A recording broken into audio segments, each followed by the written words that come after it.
shares.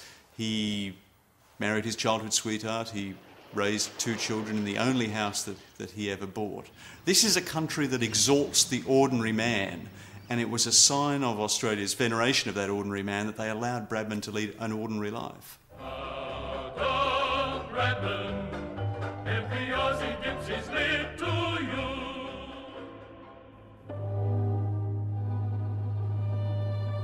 Australia's ordinary hero carried a nation's hopes of victory in the 1932 Ashes series. England's visiting cricketers had one objective: to stop the Don. England developed a bowling technique known as leg theory, designed to restrict Bradman's free-flowing style of play. Larwood bowls to a leg trap to which Bradman falls a victim when he has only scored 8. Australia were forced into a corner by bodyline bowling aimed directly at the batsman. They had 2 options: fend off the ball and risk offering an easy catch to the waiting fielders, or take a blow.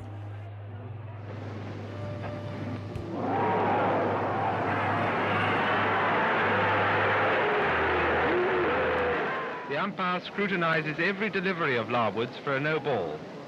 The English players are very distressed when Oldfield is struck on the head, Larwood again being the unlucky bowler. The controversial bodyline tactics would place the relationship between England and Australia under immense strain. Well, I think it's been characterised as the War of Independence that Australia never fought from England. It seemed from here such an unfair way to deal with the problem of Bradman. Bradman appears. He is not very comfortable against Larwood. I think there was a sense of mortification for Bradman. To find that the English were prepared to play to the limit of the laws was really a little bit confronting. Some Australians, of course, never really forgave the English that sense of disillusionment. A major diplomatic incident was only averted when Australia withdrew accusations that England had used unsportsmanlike behaviour to win the series.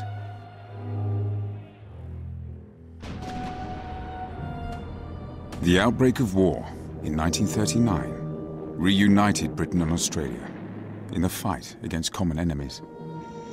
Fellow Australians, it is my melancholy duty to inform you officially Great Britain has declared war upon Germany, and that as a result, Australia is also at war. Australia came of age in its battles against Japan, but the shared experience of enduring a long and painful conflict would bring Britain and Australia closer together.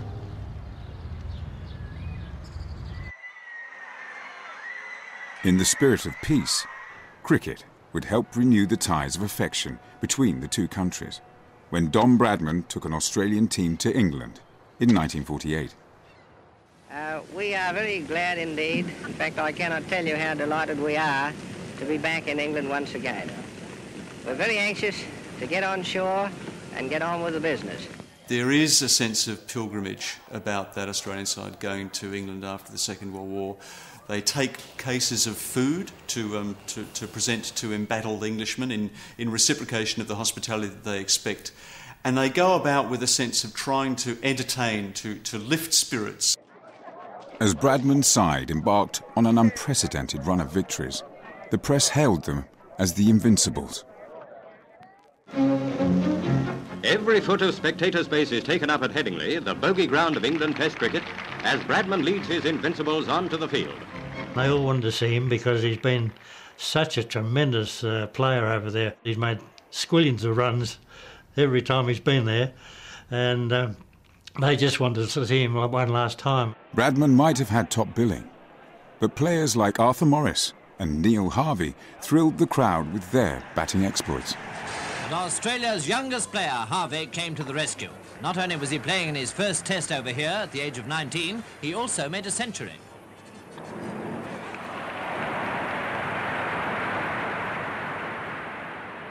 I can see no point in being a defensive cricketer.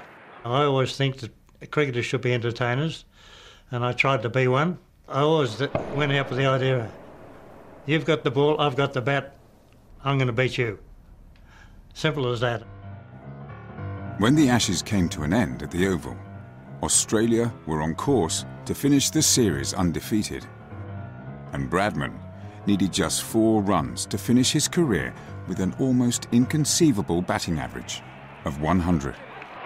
Here's the applause for Bradman as he comes in.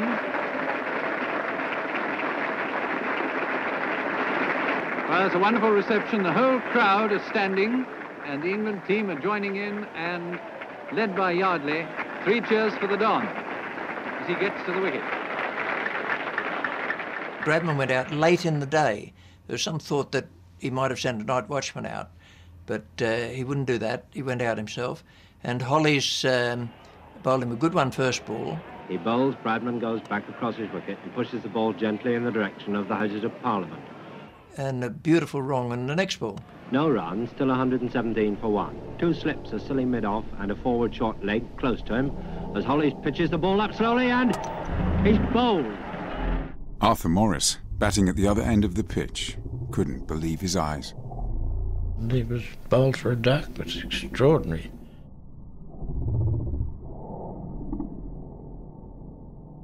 Dead quiet everywhere, you know, and everybody was stunned, including myself. I think I heard somebody say, well bowled, Eric. What do you say under those circumstances? I wonder if you see a ball very clearly. In your last test in England, a ground where you played out some of the biggest cricket of your life, and where the opposing team have just stood round you and given you 3 cheers and the crowd has clapped you all the way to the wicket. I wonder if you really see the ball at all. Bradman's career had come to a close in a moment of anticlimax that became known as the Duck of Destiny. Australia finished the series with a 4th victory, and Bradman bowed out having scored, on average, 99.94 runs per innings. It was a rare hint of fallibility in a player with almost superhuman abilities. I once said to Keith Miller, what a sorrow it was that Bradman had retired from first-class cricket in 1950, and that was the year I came into the game, and therefore I never had the opportunity to bowl to him. And Miller looked straight ahead. He didn't even turn his head. He said, son, we all have at least one lucky break in our lives. You can count that as being yours. Bradman's batting to Larwood. That gives him his century. He's always going to be above everyone else, and we're proud that we've got him. We're proud that he nearly averaged 100. He was probably one of the greatest sports people ever. And it's something for us to say, well, I played for Australia in the baggy green cap and I followed in the footsteps of Don Bradman.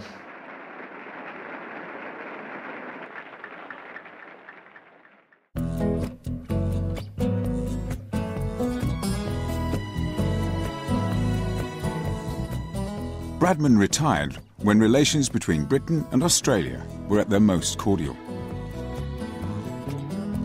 It's almost summer, and I can almost feel that sweet sunshine. In 1954, the young Queen Elizabeth II was invited to tour the country by Anglophile Prime Minister Robert Menzies. But in an era of prosperity and conformity, Australian cricket had become dull, slow, and just a bit too English. The wicket is expected to favour the batsman, but Bailey, with characteristic caution, is not prepared to take any risks in the opening over. They'd had a series out here in 1958-9 where they'd won the Ashes 4-0, but it had been a dismal spectacle and virtually sent the crowd to sleep. If you look at Australian cricket in the 1950s, the players look fairly staid, they look fairly restrained, they look almost English. You could almost mistake them at a distance for Englishmen. From the last ball of the over, Milton's stroke to leg results in the first runs of the match. If the game was to reignite the passion of the public, it would need to become more exuberant, more Australian, more like Richie Benaud. England collapsed suddenly and sensationally.